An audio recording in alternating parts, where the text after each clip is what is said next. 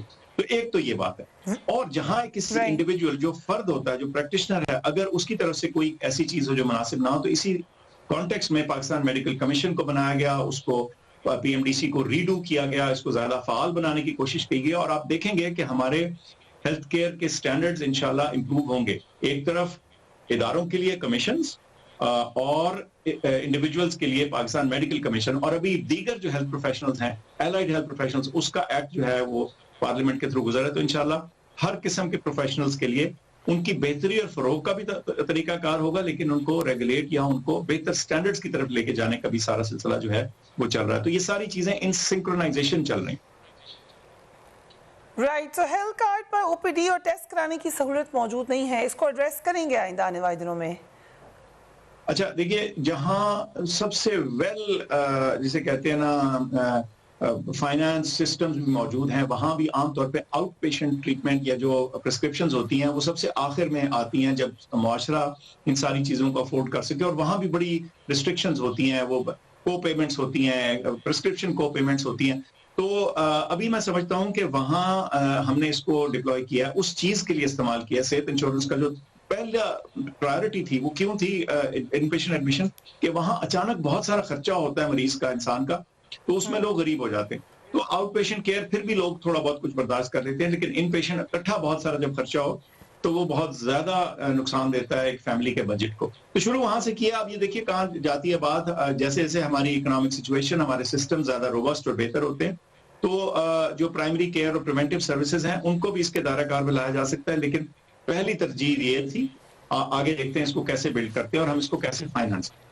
Doctor Faisal Sultan thank you so much. آپ نے ہمیں بریف کیا ہیلتھ کارڈ پر, بلکہ جو بھی مسائل اس وقت کووڈ کے حوالے سے بھی نظر آ رہے ہیں. Do give me your feedback. اپنے گھر والوں کا خیال رکھیے. اللہ حافظ.